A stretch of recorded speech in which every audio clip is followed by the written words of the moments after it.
రేపే ఎంతో శక్తివంతమైన ఏకాదశి శుక్రవారం కాబట్టి ఏంటంటేనండి ఇంట్లో మర్చిపోకుండా ఇది తింటే రాత్రికి రాత్రే మీ జీవితం మారిపోతుంది. మీరు కోటీశ్వరులు అయిపోతారు. కోటి జన్మల పుణ్యాన్ని మీరు సంపాదించుకున్న వారవుతారని చెప్పొచ్చు. కాబట్టి ఏంటంటే ఇది ఖచ్చితంగా తినండి. ఇలా తినటం వల్ల సర్వ దరిద్రాలు పోతాయి.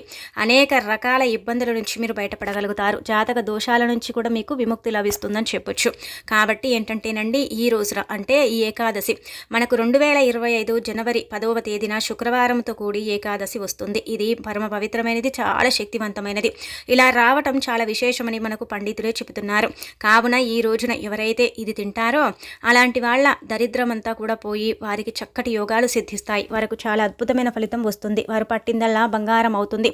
అన్ని విధాలుగా కూడా వారికి బాగా కలిసి రావడానికి అవకాశం ఉంటుందని చెప్పొచ్చు. లక్ష్మీనారాయణ అనుగ్రహంతో పాటు 33 కోట్ల మంది దేవతల యొక్క అనుగ్రహం కూడా లభించి రాత్రికి రాత్రి వారు కుబేరులాగా కోటీశ్వరులాగా మారిపోతారు. వారికి ఉండే సర్వ పాపాలు కూడా తొలగిపోతాయని చెప్పొచ్చు. కాబట్టి ఏంటంటేనండి ఈ రోజున ఈ చిన్న చిన్న నియమాలను ఆచరించుకుంటూ ఇది ఖచ్చితంగా తినండి. ముఖ్యంగా ఏంటంటే ఏకాదశి కదా, మనకు ఏడాదికి 24 ఏకాదశులు వస్తాయి. ప్రతి ఏకాదశికి మనం ఉపవాసం ఉన్నా లేకపోయినా, ప్రతి ఏకాదశిని మనం ఆచరించకపోయినా ఈ ఏకాదశి అంటే ఇది పరమ పవిత్రమైనది, చాలా శక్తివంతమైనది. ఈ ఏకాదశిని వైకుంఠ ఏకాదశి అని కూడా పిలుస్తూ ఉంటారు. కాబట్టి ఈ రోజున మనం చేసే పూజ 1000 రెట్ల పుణ్యం లభిస్తుంది. ఈ రోజు ఉపవాసము చేస్తే ఏంటంటే గనకనండి చాలా అద్భుతమైన ఫలితం ఉంటుంది. అలానే కాకుండా ఏంటంటే విష్ణువు యొక్క అనుగ్రహం కూడా కలుగుతుందని చెప్పొచ్చు. అందుకే ఈరోజు తెల్లవారుజామునే వైష్ణవాలయాలన్నీ కూడా భక్తులతో కిటకిటలాడుతూ ఉంటాయి. అలానే కాకుండా ఈరోజు ఏంటంటే గనకనండి ఆలయాల్లో భక్తులు మనకు అంటే దర్శనమిస్తూ ఉంటారు. అంటే శ్రీ మహావిష్ణువు మనకేంటంటేనండి 33 కోట్ల మంది దేవతలతో భూలోకానికి దిగొచ్చి భక్తులకు దర్శనమిస్తాడు. కాబట్టి పరమ పవిత్రమైన తిథిగా పరిగణిస్తారు. అలానే శుక్రవారం కూడా వచ్చింది కాబట్టి శుక్రవారం లక్ష్మీదేవికి అంకితం చేయబడే రోజు. కావున ఈ రోజున అమ్మవారికి మనం ఏంటంటేనండి చక్కగా నిష్ట నియమాలతో పూజ చేయాలి.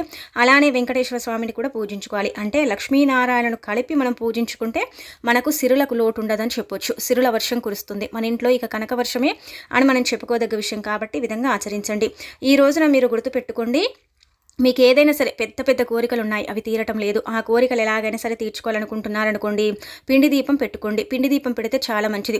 అంటే పిండి దీపం పెట్టడం వల్ల కూడా కోరికలు తీరుతాయి. పిండి దీపం వెంకటేశ్వర స్వామికి ఇష్టం కాబట్టి అలా పెట్టండి. అలా కుదరకపోతే నార్మల్గా తమలపాకు పైన కానీ రావి ఆకు పైన కానీ దీపం పెట్టుకోండి. కానీ కోరిక తీరాలనేసి మీరు ఏంటంటే కనుక ఆ దీపంలో చిటికెడంత బెల్లాన్ని వేయండి. చిటికెడంత బెల్లాన్ని ఏంటంటే కనుక సంకల్పం చెప్పుకొని ఆ దీపంలో మీరు చిటికెడు బెల్లాన్ని వేస్తే మీ కోరిక ఖచ్చితంగా తీరిపోతుంది. ఏ కోరికైనా సరే తీరటానికి మ్యాక్సిమం అవకాశం ఉంటుందన్నమాట.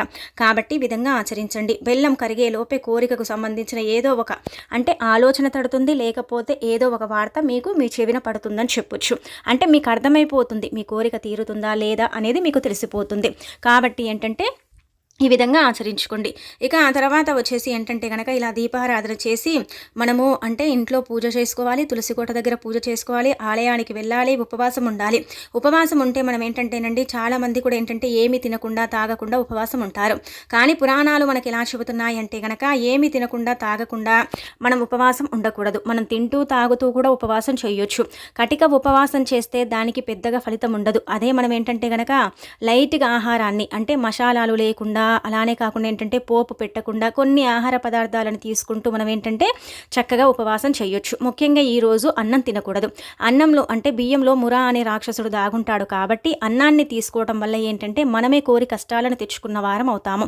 పాపాన్ని మనమే ఏంటంటే కనుక మన వెంట అంటే మోసుకొని తిరిగిన వారం అవుతాం. కాబట్టి ఈరోజు అన్నాన్ని అవాయిడ్ చేయాలి. మిగతా ఆహార పదార్థాలు తీసుకోవాలి. ఆహార పదార్థాల్లో వెళ్ళి అంటే ఉల్లి లేకుండా చూసుకోవాలి. అలానే కాకుండా ఏంటంటే లైట్గా ఉండే ఆహారం తీసుకోండి. అంటే ఒక రకంగా చెప్పాలంటే సాత్విక ఆహారాన్ని తీసుకుంటే చాలా మంచిదని చెప్పొచ్చు. ఇలా తీసుకుంటూ మనం ఉపవాసం చేయొచ్చు. లేదంటే పళ్ళు, పళ్ళ రసాలు, సీజనల్ ఫ్రూట్స్ ఏవైతే దొరుకుతాయో అవి తీసుకుంటే చాలా మంచిది. ఈ రోజున పూజ చేసేటప్పుడు ఒక 2 అరటి పళ్ళు అంటే మనము వెంకటేశ్వర స్వామి పటం ముందు పెట్టి అవి నివేదన చేసి వాటిని కూడా మనం ప్రసాదంగా తీసుకోవచ్చు. అలా కూడా ఫలితం ఉంటుందన్నమాట. ఇలా కూడా మనం ప్రయత్నించవచ్చు. ఇక ఆ తర్వాత ఏంటంటే కనుకనండి ఈ రోజున ఇంట్లో గుర్తుపెట్టుకోండి, పొరపాటున కూడా మీరు ఏంటంటే కనుక ఈ కూరల్ని వండకండి. ఈ కూరలు ఒకవేళ వండారనుకోండి నరకానికి పోతారు. నరక బాధలు తప్పవు. ఈ రోజున ఇవి వండటం వల్ల ఏంటంటేనండి మనమే మన ఇంటిని సర్వనాశనం చేసుకున్న వారం అవుతాము. మనకు పురాణాలే చెబుతున్నాయి. ఈ రోజున మనం ఏంటంటే గనక ఇంట్లో గుర్తుపెట్టుకొని మనం ఈ కూరలని వండుకోకూడదు. ఈ రోజున వంకాయ కూరని అస్సలు మనం తినకూడదు. అలానే కాకుండా ముల్లంగిని కూడా తినటం అవాయిడ్ చేయాలి. అలాంటప్పుడే ఏంటంటే గనక మనకు మంచి ఫలితం ఉంటుంది. ఈ రోజు మనము ఏది తీసుకున్నా కానీ లైట్గా తీసుకోవాలి. ఈ రోజు ఖచ్చితంగా శుక్రవారం కాబట్టి పప్పు దినుసులకు సంబంధించిన ఏ పప్పుని తిన్నా కానీ మనకైతే అద్భుతమైన ఫలితం ఉంటుంది. కాకపోతే దానికి ఏంటంటే గనక ఉల్లి వెల్లుల్లి లేకుండా పప్పుని ప్లెయిన్గా చేసేసుకుని తింటే చాలా మంచిది.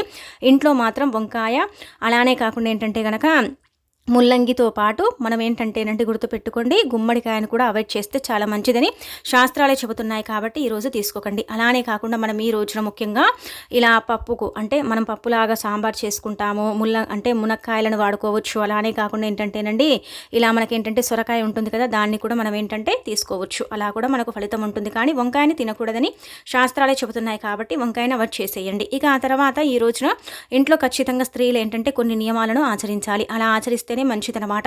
అలానే ఇంట్లో ఏంటంటే కనుకనండి ఇల్లంతా క్లీన్ చేస్తారు కదా, అలా చేసిన తర్వాత మనం ఇంట్లో ఖచ్చితంగా ధూపం వేసుకోవాలి. అలా ధూపం వేస్తే మనకు తెలియని దుష్టశక్తి బయటికి వెళ్ళిపోతుంది, మన ఇంట్లోకి దేవతలు ప్రవేశిస్తారు.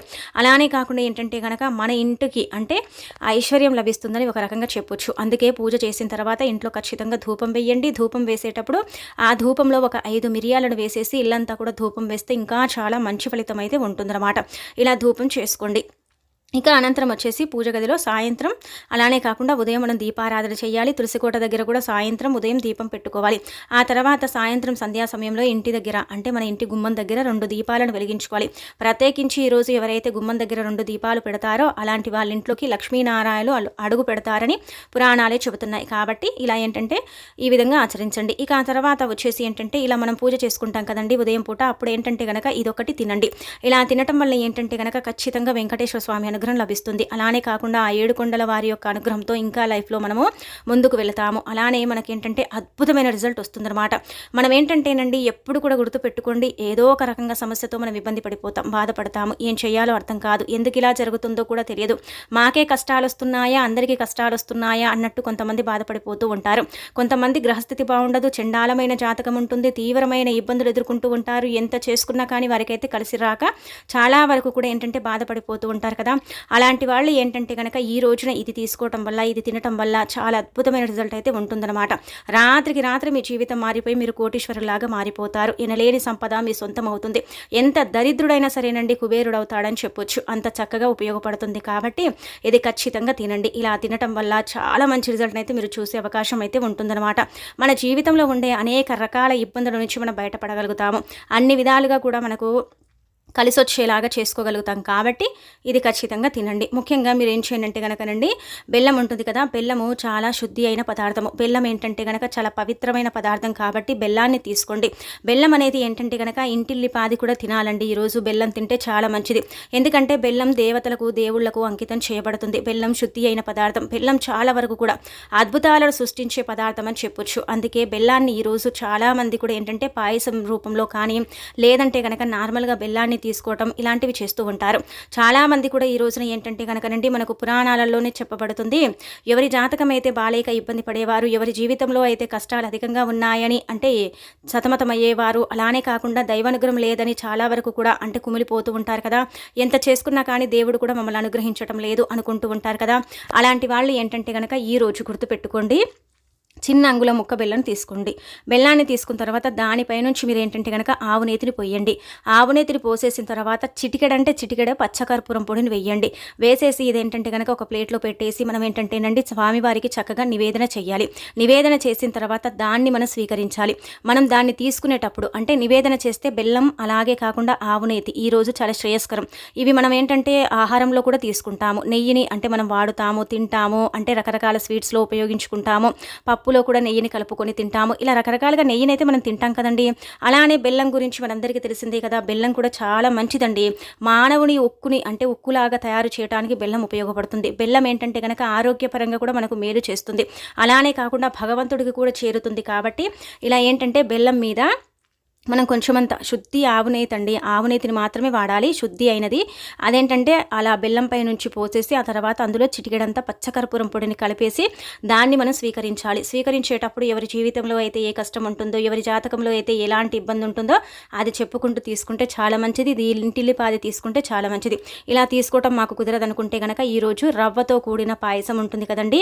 అంటే నార్మల్గా వెంకటేశ్వర స్వామికి ఇలా గోధుమ రవ్వ పాయసం అంటే చాలా ఇష్టం, దద్దోజనం అన్న ఇష్టం. అంటే దద్దోజనంలో అంటే మనం బెల్లం వేయం, కానీ ఇలా రవ్వ పాయసం, రవ్వ కేసరి, అలానే కాకుండా ఏంటంటే గోధుమ రవ్వ పాయసం చేస్తాం కదా, అందులో ఈ బెల్లంని కలుపుకోవాలి. బెల్లంతోనే చేయాలి, పంచదార కంటే కూడా బెల్లంతోనే చేసేసి ఆ బెల్లంలో ఆవునేతిని కలుపుతాం. అలానే కాకుండా కొంచెం పచ్చకర్పూరాన్ని వేసేసి నివేదన చేసేసి దాన్ని కూడా మనం స్వీకరించవచ్చు.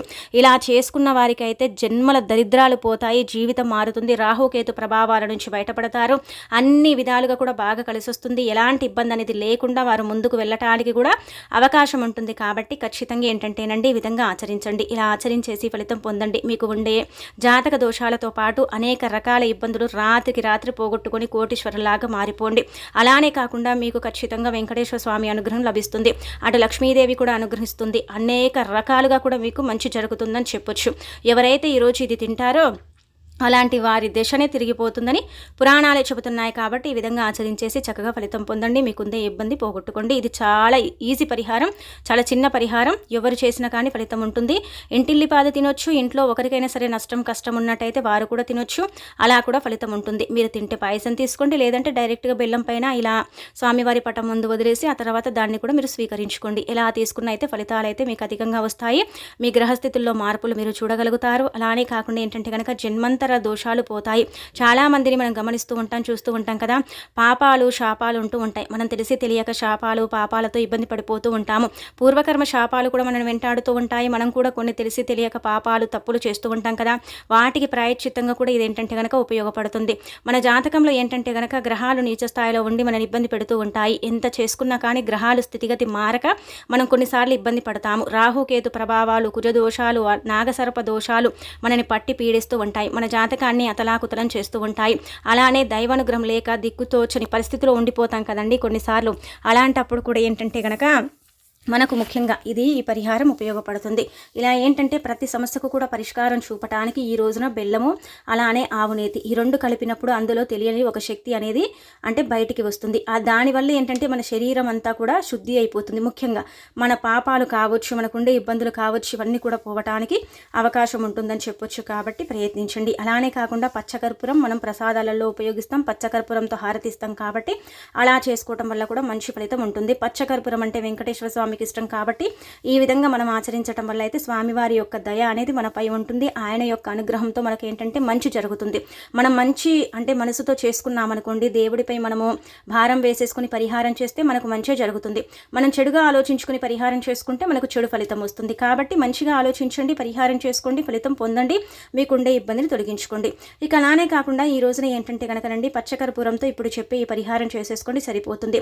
4 వైపుల నుంచి ధనం దూసుకొస్తుంది. పచ్చకర్పూరంతో పరిహారం చేస్తే ఖచ్చితంగా బిచ్చగాడు సైతం కుబేరుడైపోతాడు. అలానే కాకుండా పచ్చకర్పూరం వెంకటేశ్వర స్వామికి ఇష్టం కాబట్టి కర్పూరంతో పరిహారం చేస్తే లక్ష్మీనారాయణ అనుగ్రహం అయితే ఖచ్చితంగా మనకు సిద్ధిస్తుందని చెప్పొచ్చు. అందుకే పచ్చకర్పూరం పరిహారం ఈ విధంగా మీరు ఆచరించడం వల్ల అయితే మంచి ఫలితం ఉంటుంది.